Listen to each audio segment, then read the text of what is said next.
Ladies and gentlemen, boys and girls, welcome back to the Bokeh Podcast. I am your host, Nathan Holritz. It is good to have you here today. Happens to be Wednesday, February 16th. If those of you that may be listening or streaming live with us today, appreciate you being here with us. Middle of the week. I hope you're having a great week. I'm going to introduce a brand new guest to the Bokeh Podcast here in just a little bit. We're going to be talking about senior photography and how to really bump up your revenue through a particular style of program with senior photography. So I'll introduce that guest here in just a second. Very briefly, for those of you that are listening or streaming with us today on Facebook or on YouTube at Bokeh Podcast, both platforms, don't hesitate to chime in, ask questions, comment, send us some funny emojis if you want to be part of the conversation. Let's make it a group discussion.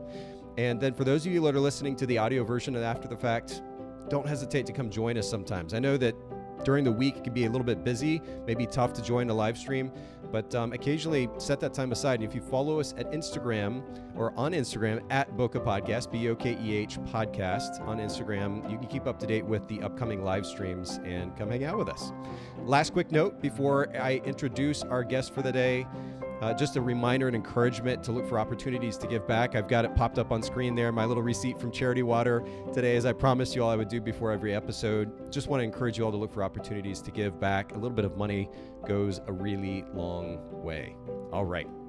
Enough of the introduction. I want to introduce our brand new guest here to the Bokeh Podcast today. Leslie Kerrigan is with me. Leslie, thank you for working with me through a little bit of tech difficulty, and we made this happen. Yes, thank goodness. For those of you listening in, what you don't know, what you don't see is all of the I have a dashboard of all kinds of buttons and light and camera, and I've got another light off camera over here. It may seem seamless. I hope it seems seamless most of the time. There are actually a lot of moving parts behind the scenes that go into this kind of stuff. So we managed to overcome the challenges and make this happen today.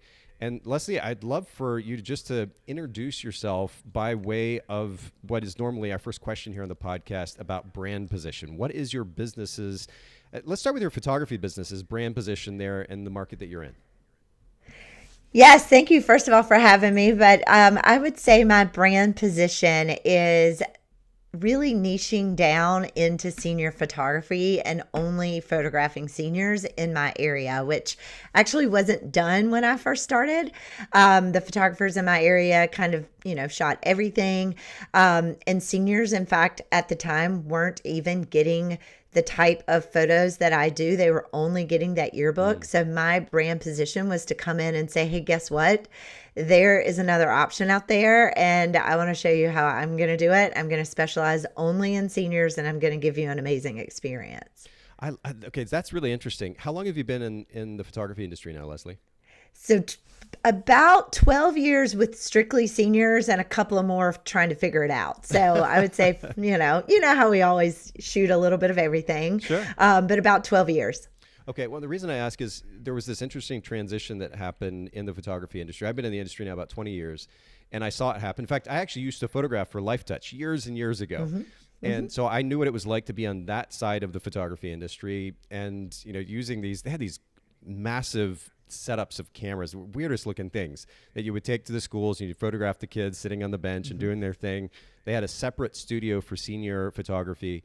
And the idea of a group of individual sole proprietor photography business owners coming along and tapping into that market was a little bit of an anomaly at that point, right? It's now way more normal. And so it's kind of interesting just to have seen the industry transition from the go-to thing is to go to Olin Mills or to go to LifeTouch. And now you have all these incredible options. And I'm going to actually pull up your website, speaking of incredible options, Leslie Kerrigan Photography, unique, uplifting, and fun photos for the senior who wants the best experience.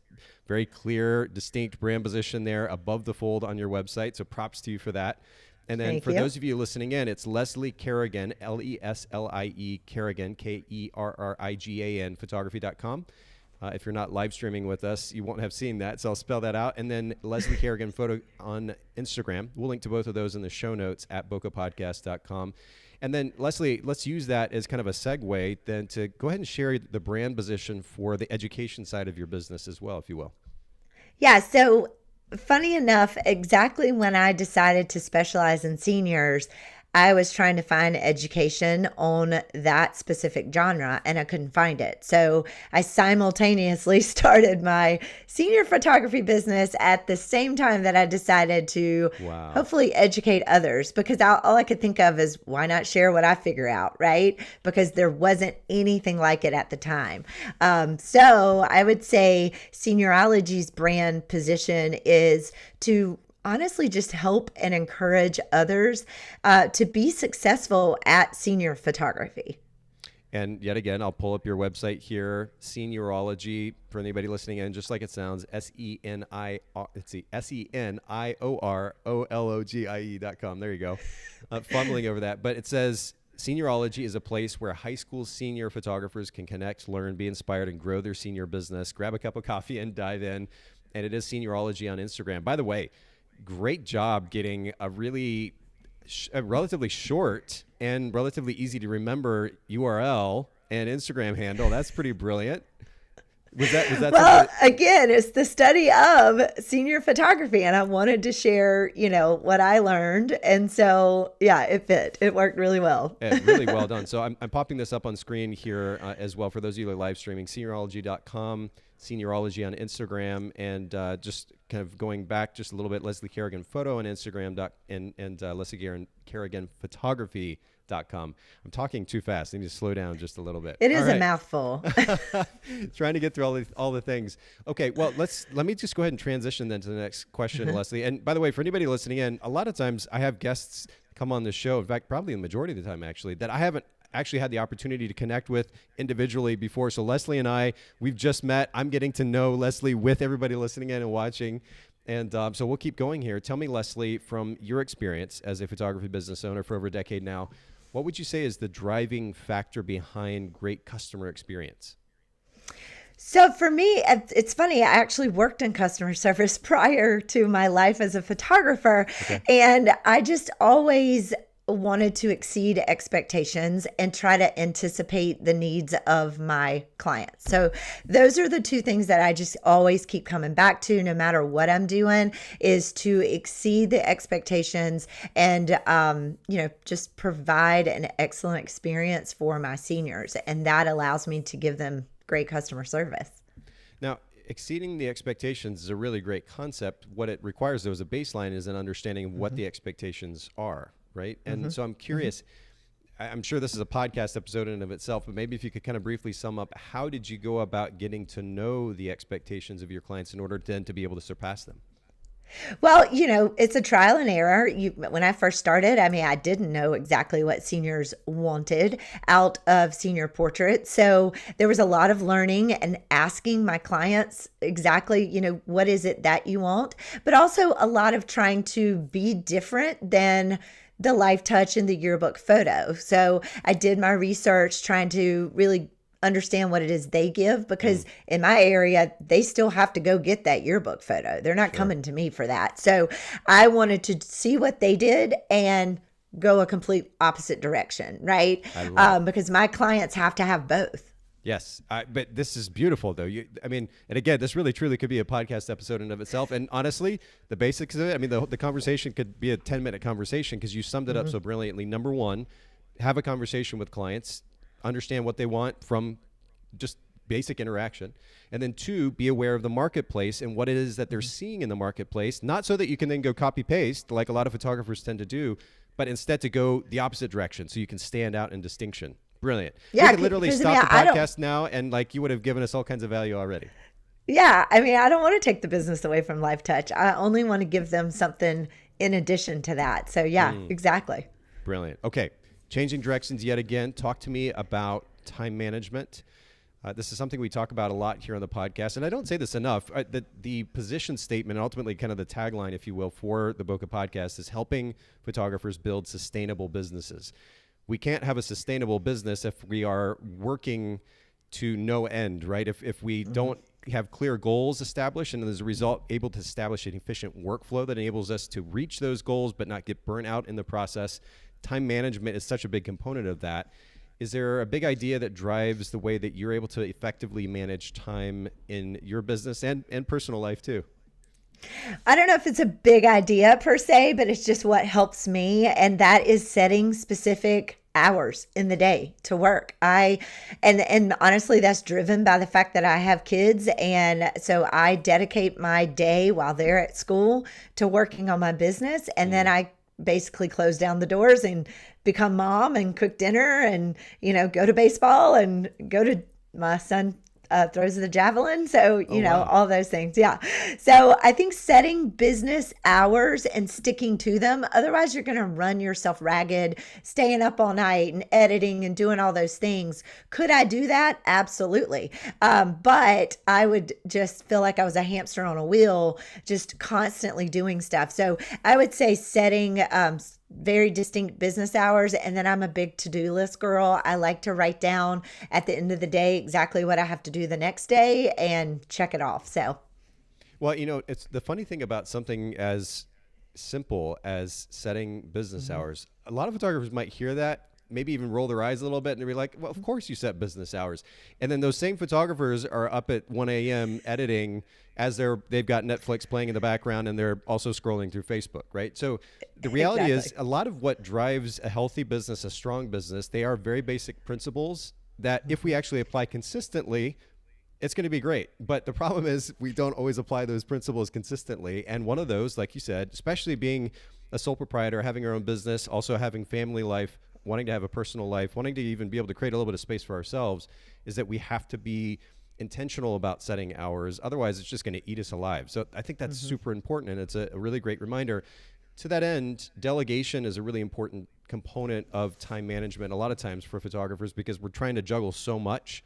Is this a concept or a principle that you've experimented with in your business, whether it was with album design or email management or editing or anything else? I'll be honest, it's a fairly new concept because I'm a little bit of a control freak, like probably a lot of us are. Yeah, a lot of photographers really. Yeah, for sure. But what I finally realized is there are certain things that we don't have to do. There are certain things I have to do. Like I have to be the voice on my podcast. I have to be the one, teaching a lesson or whatever. I have to be the one actually taking the photo. But there are many, many things that I don't have to be the one doing. Can I do them? Absolutely. But do I need to be the one doing these things that I don't have to be the face of? No. So I think realizing those things can be given to someone else, releasing a little bit of that control is the best way. I mean, make a list. That's what I did. I honestly made a list and I said, okay, what do I have to be actually doing? Like, what do I have to be the only one that can do? And what do I not have to be the one to do? And then that's what you can delegate. So this is an interesting point of conversation. I want to park here for just a second because I think photographers' perception of what they think that they should be involved in versus what they actually need to be involved in is not always the same thing. How have you made that distinction for yourself?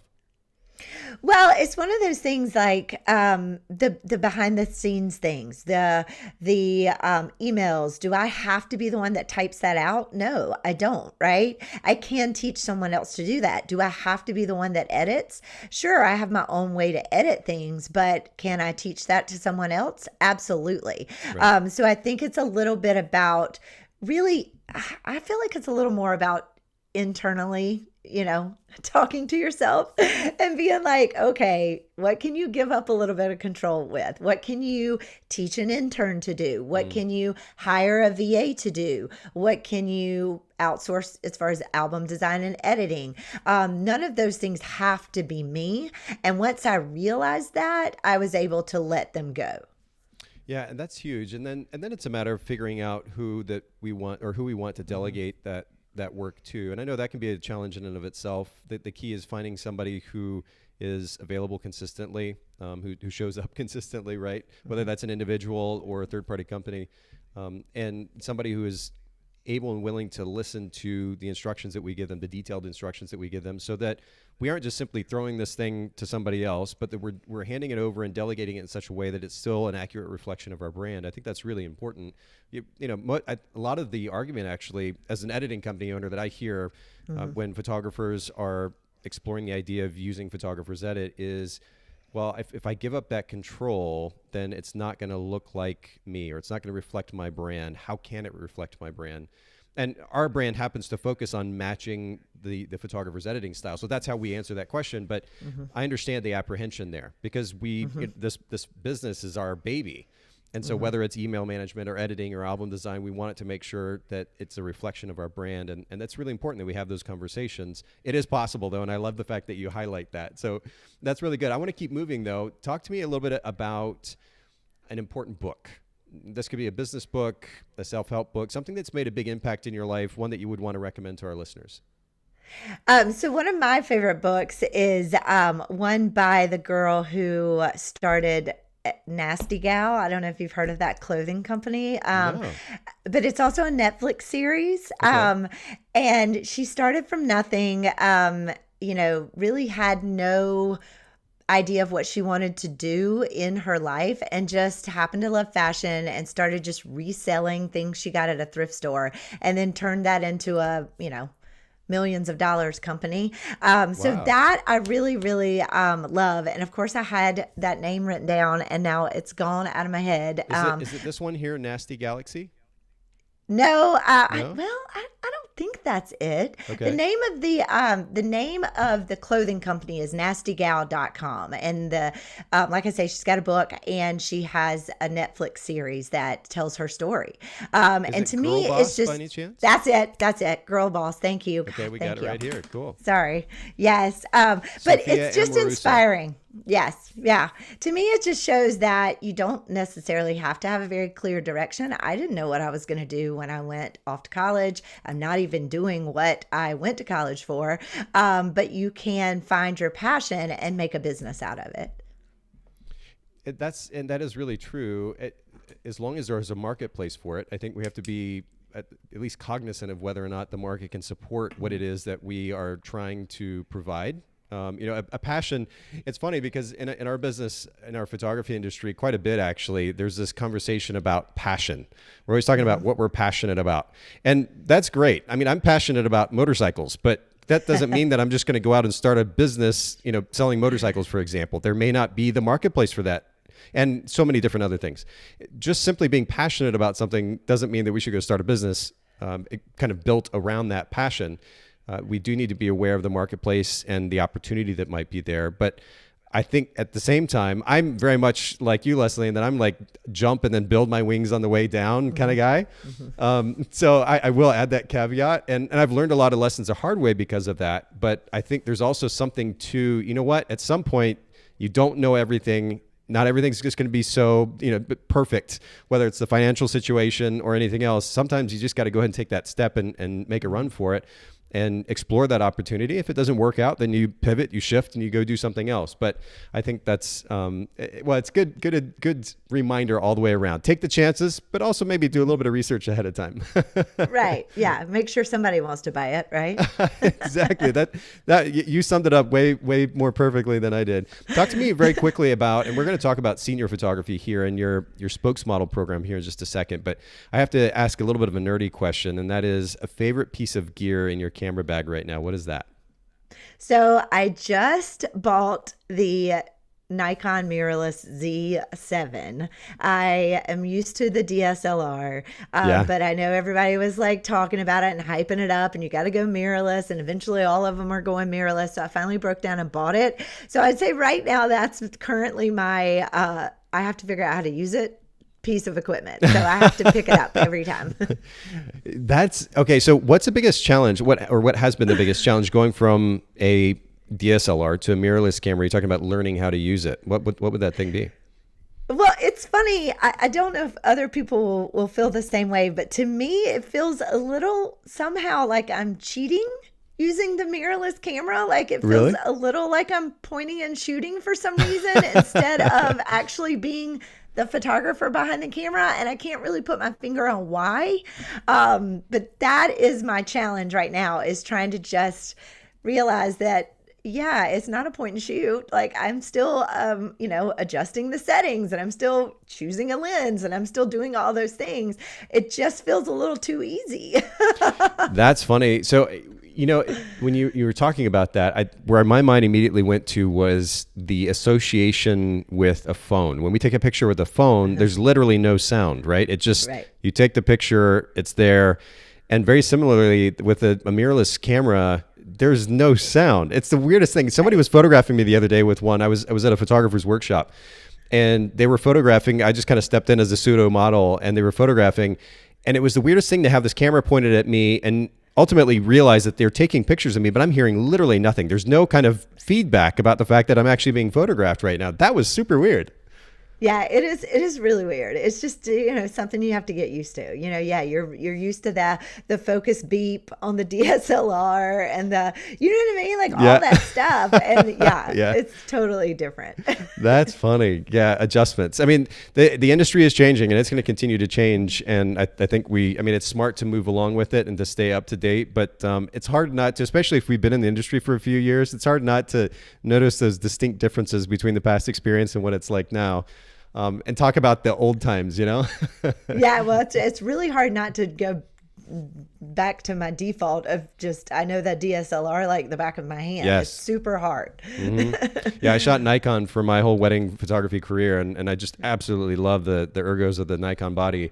And to this day, still, it's like muscle memory. I can close my eyes and literally feel that in my hand and feel the buttons. And it's funny how that works.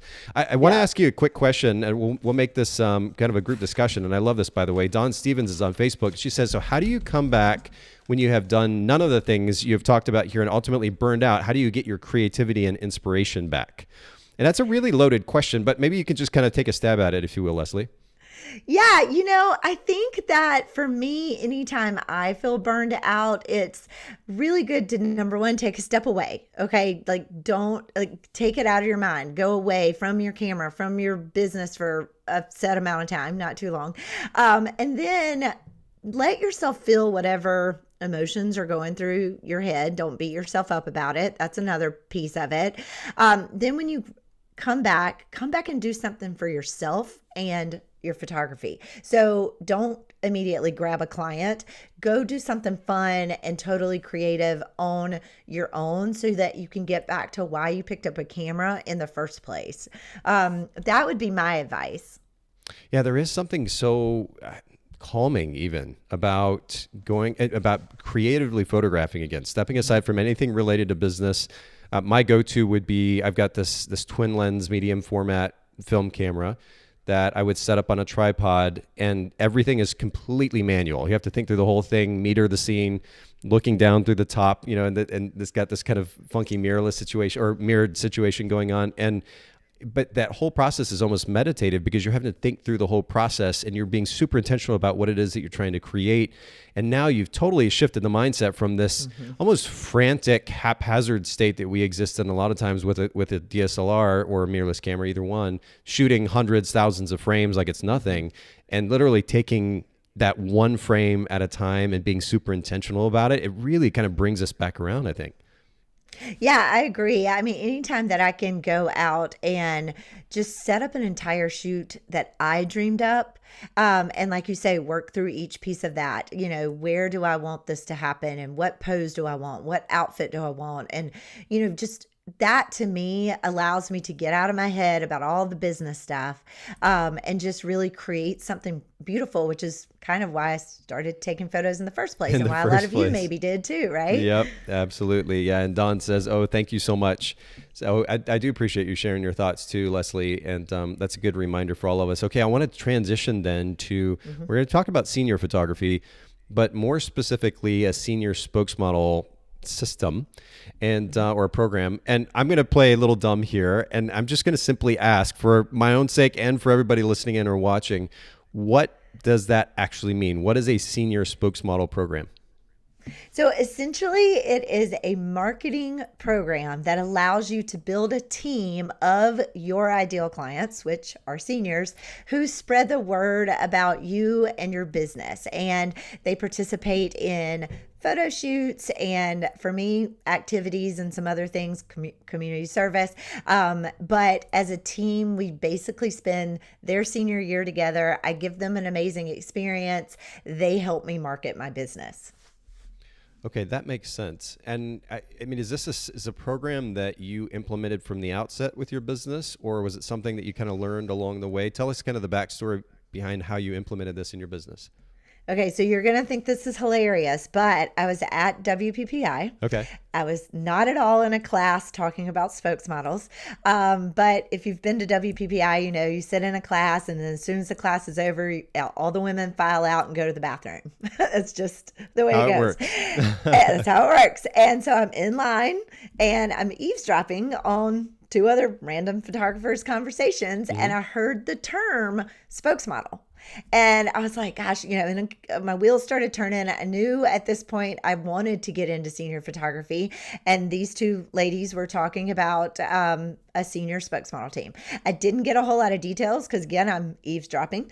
But I came home and I'm like, okay, I gotta figure this out. I've got to put one together, right? With no knowledge, no information, no nothing, right around the same time that I'm trying to start this exclusive senior photography business where I specialize in seniors. So yeah, I did start it around the same time that I started my senior photography business, but it was based on a word I heard in the line at the bathroom at WPPI. What are the chances? That's so funny. So how many years ago was this then? This was about 12 years ago? Yeah. So Okay. I had my first team. I started it for the class of 2012. So it was 2011 when I started it. Okay. So you've been doing this for quite some time, and I love that you can speak from that experience. You know, it's easy, especially these days in the world of educational courses and workshops and conferences and everything. It would be easy for somebody just to start pitching an idea and maybe not necessarily have a ton of experience. You're actually speaking from experience, which is wonderful. So let's kind of take a step back, though. We're building toward this idea of a senior spokesmodel program. Maybe some listening in are just kind of getting started in the senior photography world. And I know that there's this, a lot of times, a move from not charging to charging as photographers. And maybe, I don't know if this somehow relates directly to the spokesmodel program. You can speak on that. But what does it mean, especially for photographers who are just getting started? How do they make that transition as they're getting started in senior photography from not charging, just doing shoots pro bono, to beginning to charge?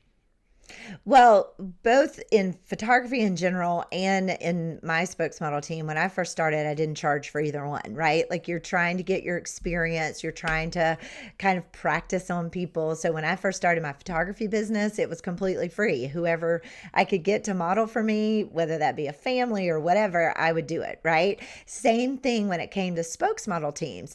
I hadn't had the experience of photographing a lot of seniors at the time. So I did truly feel like the only way to get people on board with this whole team idea was to do it for free. So I did. Okay. And I did manage to get 4 girls and that first year. And I did not make them pay me at all. Now, that is not at all what I necessarily teach others to do now, because I learned from that sort of mistake. But at the same time, I can't really call it a mistake, because had I not done that first team for free, I probably would not be where I am today. So I have to, you know, really, I'm grateful for it either way, because I got something out of it, whether it was monetary or not. Okay, so that's interesting.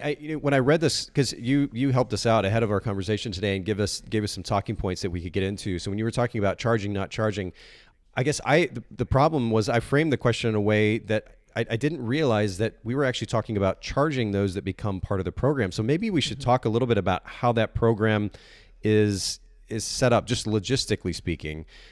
My assumption, I guess, with a senior program, if I'm talking about a group of seniors who I've photographed who are now going to rep my business for me and bring me more business, I guess the last thing I'd think is that I'm going to also charge them to be part of that program. So I'd love to understand that a little bit more.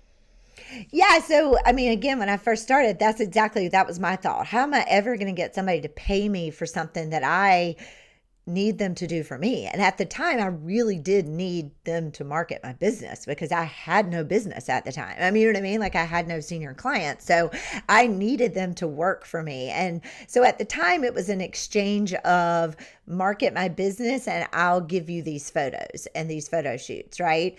And then slowly but surely, I kind of created the demand of people wanting to be a part of the program, because it became more than just photos. It kind of now is more of an entire experience where they get to be a part of a team, and they get to do community service, and they get to do photo shoots and all of this stuff. So now I created the demand, and I have people wanting to be a part of it. I've built it up so much that people really want to be a part of it, which allows me to charge for it. And that covers my cost of my time, the props. If I decide to rent a studio for one of the shoots we do, like there's actually a whole lot of expenses involved in running a program too. Yeah, but I guess I'm also thinking practically from the standpoint, and I'm also speaking kind of ignorantly here because I've never run a senior program before, but I'm thinking practically from the standpoint of a client. What is it that they're going to pay you a certain amount of money to become part of the program? And I get the enjoyment factor, the potential enjoyment factor, but are they getting something from that? Are they getting more pictures than what the average senior client would be getting? Are they getting large prints? Like, is there some tangible value that they also walk away with? So as far as my program goes, they're getting more shoots. So they get their actual senior session. Got it. And then they get these bonus shoots as a part of the program. Cool. And then in addition to that, they get to, like I say, we do community service, and they can get hours for their National Honor Society or whatever they're involved in. And we do things as a team. So the intangible thing is they get to belong to a group of girls that support each other. Yeah, no, and I don't want to minimize the intangible benefits, but I'm also just thinking practically again. Like somebody's like, I have X amount of money to spend on this. Why would I give Leslie even more money to be part of a program that she's going to use to promote her business? But you spoke to it. They're actually getting more shoots, which ultimately means more images to choose from.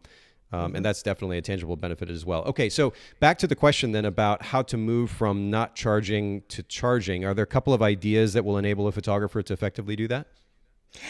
Personally, I think the whole trick to not charging and then charging is your confidence. I think pricing is all wrapped up in your confidence and your experience, because if you don't truly believe in yourself, it's going to be really hard to charge somebody else, right? And get them to pay you. So I think the first step is to work on your confidence and your experience. And for me, it took me a long time to be able to be like, yeah, I charge X amount of money and I'm worth that much money, right?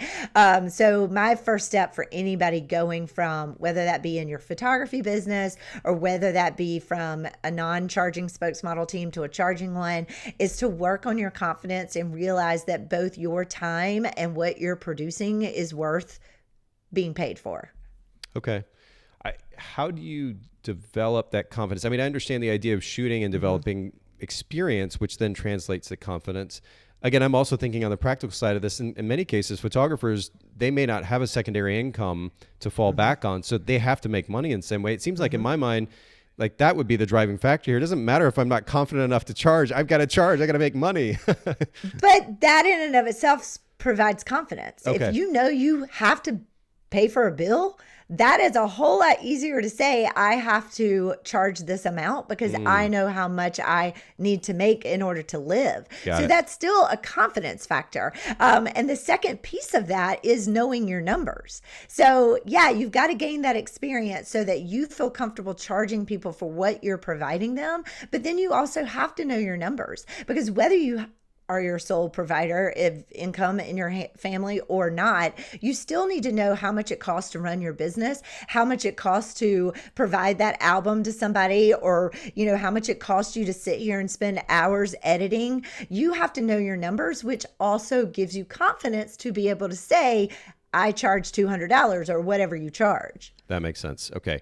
And I like that, because I think, and you may have seen this too with your experience in the industry, I think that the conversation around pricing has been overcomplicated quite a bit at times. We're such a feelings oriented culture now, and everybody's so obsessed with not feeling confident enough to charge. Meanwhile, they've got a business they're trying to build. They don't have a choice but to charge money at some point. And the idea that we get so fixated on how we feel about our photography versus the very practical need to be able to meet the needs of the business and our personal life, it seems like it really, the weight should have been on that side of the conversation a lot earlier in our industry's history. So I'm glad that we're bringing that to light here. That's really good. I want to shift to the next question though. I'm a bit of a minimalist, simplicity freak. Part of the problem, I think, is just that I'm not very good at multitasking. I managed to somewhat make it work here on the podcast with all the different things going on, but that's just not a natural strength for me. And I'm not sure it is for a lot of people, like truly multitasking and doing the multiple things well at a time. So when I think about a senior program and all the moving parts of it, like I'm overwhelmed enough at the idea of starting and running a photography business. Now I'm adding all these additional moving pieces of a senior spokesmodel program to that mix. And I'm like, oh my goodness, this is just too much. I don't even want to think about it. I know you would argue otherwise, and you've had really good success. So I'm curious if there are a couple of ideas that you'd recommend to our listeners to consider in order to kind of simplify that process and minimize the overwhelm. Well, I too am pretty simple. I keep it simple, right? Like I can get way overwhelmed if I try to do too many things or try to, have too many options. So when it comes to a spokesmodel team, the best thing you can do, and again, this is a very simple concept, but sit down and write it out. I cannot stress that enough because I know from experience when I first started, I didn't have a plan. I didn't write anything out. I just jumped in and went for it and made a lot of mistakes on the way. Had I sat down and said, okay, this is why I want a spokesmodel program. This is the outcome I want to happen, and write that down.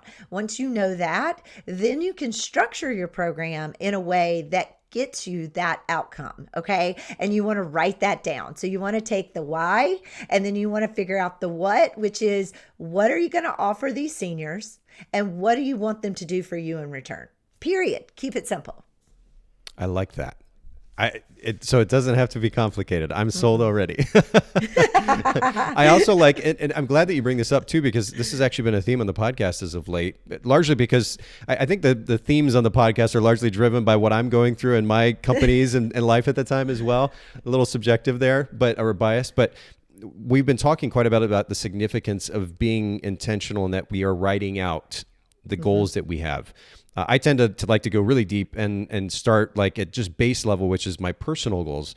Here's what I want to, this is what I want out of life. Okay. Now that I've clearly established what those kind of overarching goals are, now based on that, I want to create a business that helps me achieve those personal goals. And so now that I've written out my personal goals, I can do that with my business. And now I know that the business model that I'm about to create is going to support those goals. And now I'm going to write out what that business model looks like. And that will determine how I spend my time day to day. And so to your point, taking the time to simply sit down, and I'm speaking of writing things down, I'm taking notes right here as you're talking too, but literally sitting down and writing out what it is that you're trying to achieve, and then how you're going to go about that. And you mentioned just the 2 or 3 different moving parts. Will you repeat those one more time with that? Yeah. So the why. The why. So okay. a lot of times I think people start a spokesmodel program kind of like I did, where you just heard about it. Like, oh, that sounds cool. I've got to have that, right? Like other people are doing, I got to have it. Yeah. But without a why, you can't structure it to help your individual business. Because again, what I do in mine, I'm happy to share, but it might not be exactly what you want for your business. That's why we all have different businesses, right? So figure out your why so that then you can do the what. And the pieces of the what of a spokesmodel program are the incentives and requirements. Like, what do you want your senior models to do, and what are you going to give them in return? That makes sense. Okay. I just was writing that down frantically as well. That's really good though. The why and the what, the incentives for the return.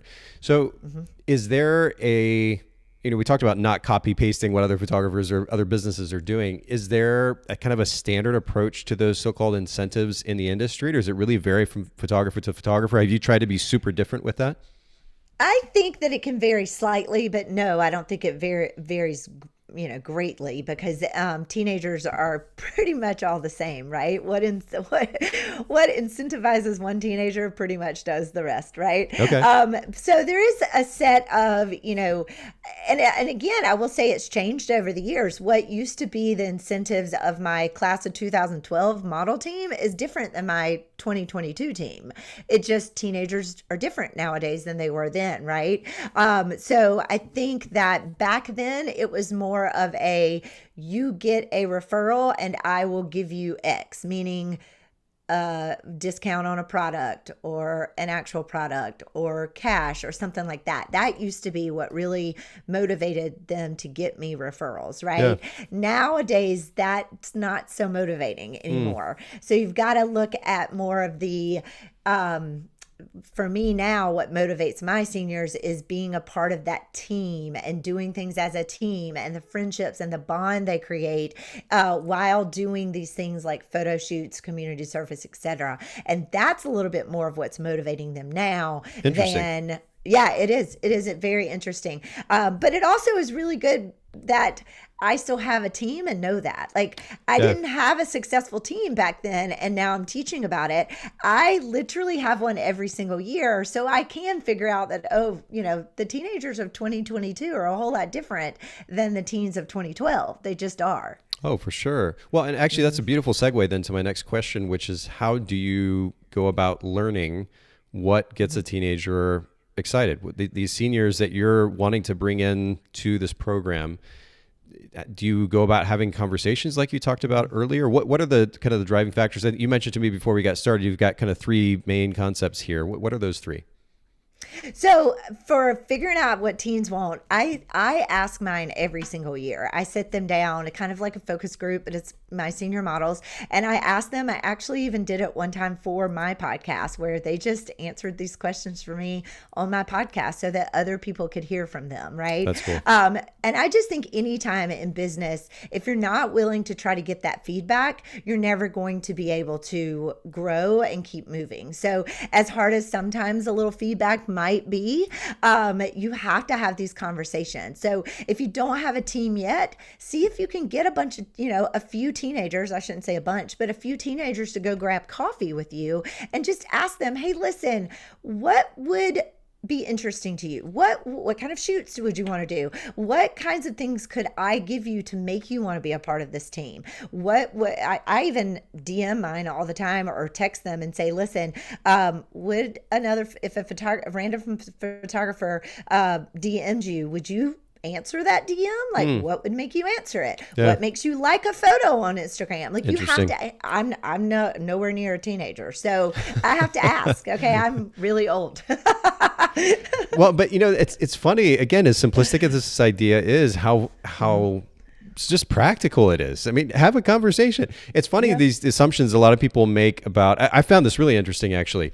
The stereotypes around teenagers. I have. While I've seen some of those, I have kids, mine are 20 and 16, and I've seen some of those stereotypes play out, but in other ways, I'm like, what are people talking about? Like this idea of this freakishly scary stage, which is the teenage world, this teenage, when your kids hit this teenage stage, it's going to be terrible and you're going to have so many challenges, it's going to be awful. And we've had plenty of challenges, but it wasn't all that it was made out to be. And one of the stereotypes is that you can't talk to a teenager. Their head is in their phone. They're not going to engage with you. And yet you're proving the reality, which is that all you have to do is just ask a question, engage them, make the effort to engage them, and you can get the information you're looking for. Well, and it's so funny how many adults like myself and many other photographers out there are scared to, like you said, just talk to a teen. I think sometimes, I hear a lot about, I'm scared they're going to think I'm, not cool or whatever. And I'm like, I don't care. I want to know. I don't care. Yeah. Well, first of all, if we're worried about being cool to a teenager, I think that's a whole different conversation, right? That we need to maybe have. Okay. True. So starting then by, if we want to figure out what it is that a teenager likes, number one, ask. It's as simple as that. Okay. What's another way to go about finding that information? Number two, try. Don't be afraid to just try something. I can't tell you how many times I've tried stuff and it didn't work. So what? I just tried again, right? So find out this information by asking, then try it out. See how it works. Is it working for you? Is it working for them? Reevaluate it every year. And if it's not quite working the way you want it, don't be afraid to make changes if necessary. Fair enough. Okay. I love how straightforward and simple you are about this stuff. What's number three? Is there a number three? Number three, I would just say, just have a relationship with them. So don't just ask. Definitely ask. That is the first thing.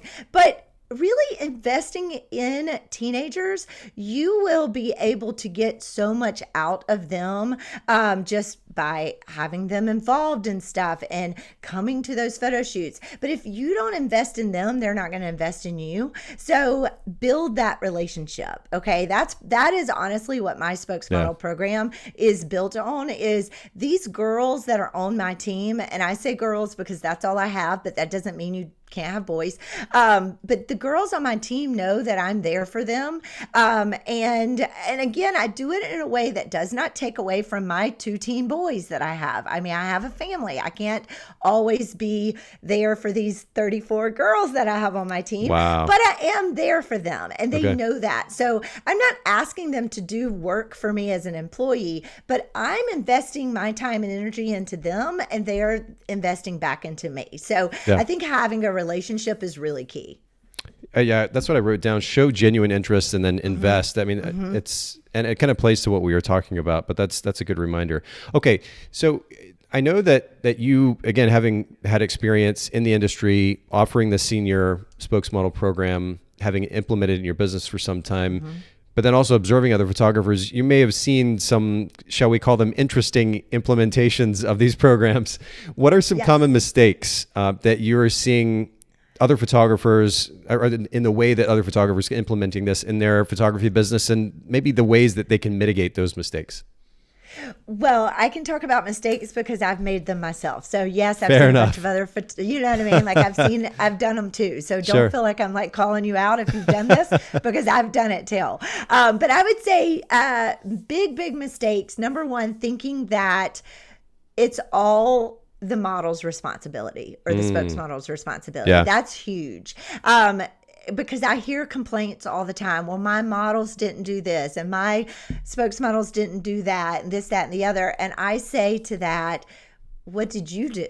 Like, look at yourself first. Okay. They're teenagers. So you have to be the leader. You have to set the expectations.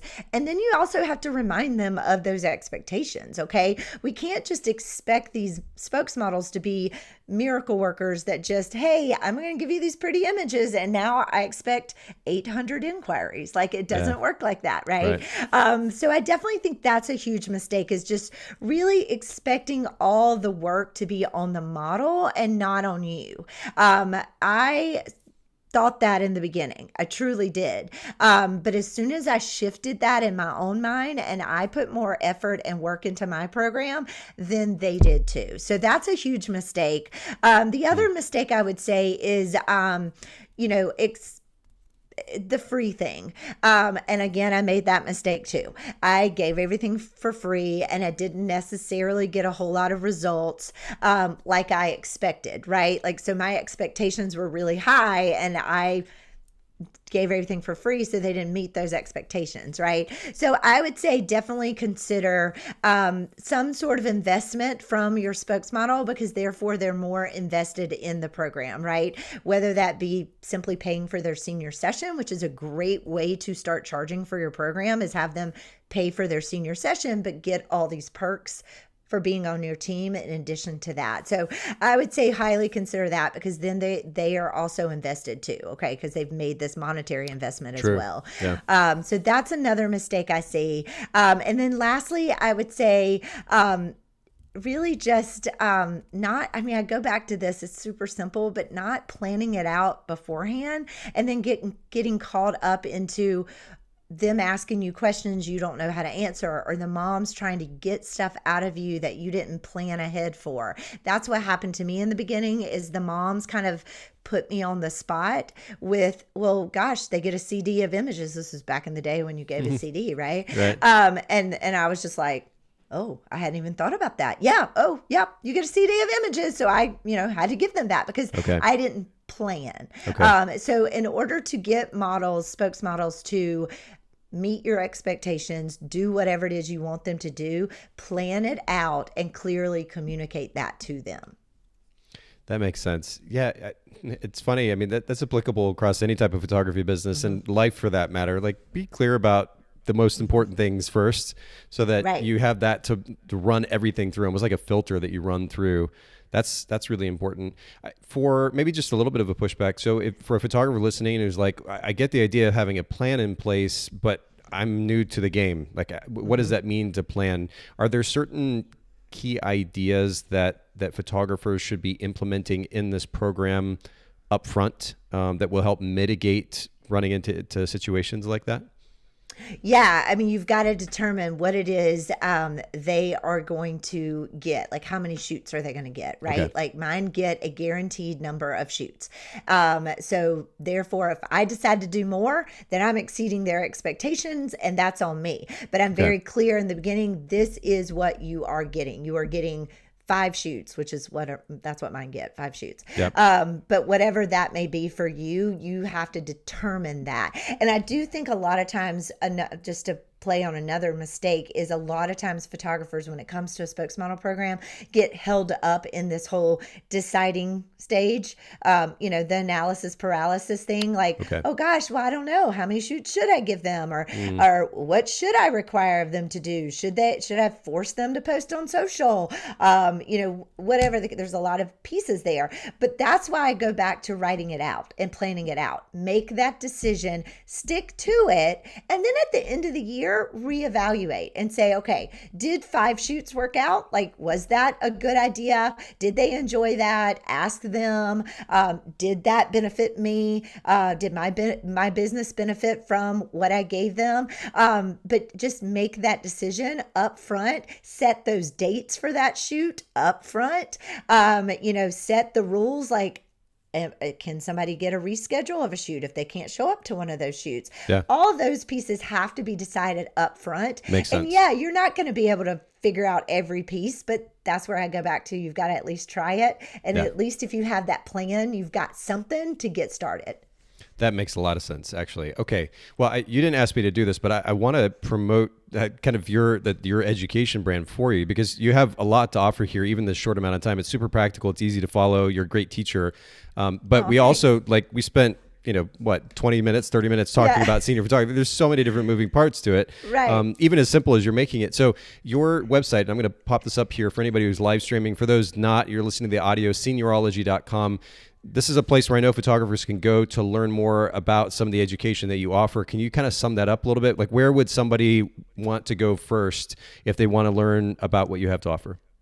So I would say the first thing is, I do have a podcast, and I do treat it very much like a workshop. So, I don't have a lot of fluff in me. That's just not who I am. So I do get straight to the point, and that is a free resource where I talk a lot about spokesmodel programs, but also just senior photography in general. So I would say the podcast is one thing. I actually do have a free training that starts tomorrow all about spokesmodels, which is at the very top of that homepage.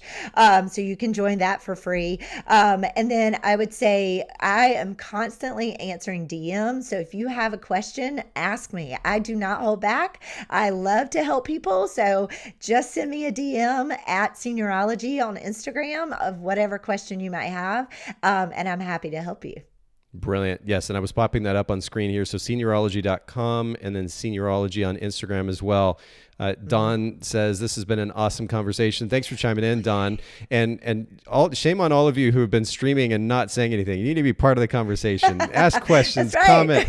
You can send us jokes if you want. I don't really care. Just be part of the conversation next time. No, I'm giving everybody a hard time, but y'all don't be shy, because part of the benefit, of course, is doing these live streams and having guests on like Leslie is to be able to actually engage with our guests. So take advantage of that for sure. For those of you listening to the audio, again, same reminder for you for the future. You can find out our upcoming live streams on Instagram at Bokeh Podcast. Leslie, I really appreciate you making time to share this, kind of your perspective today. And again, I appreciate the fact that you do have a very simple teaching style. I think it's very practical. I think that's wonderful as well. We'll make sure to put the links to all the resources we discussed in the show notes at bokehpodcast.com. But thank you once again. Really appreciate it. Oh, thank you for having me. I really appreciate it.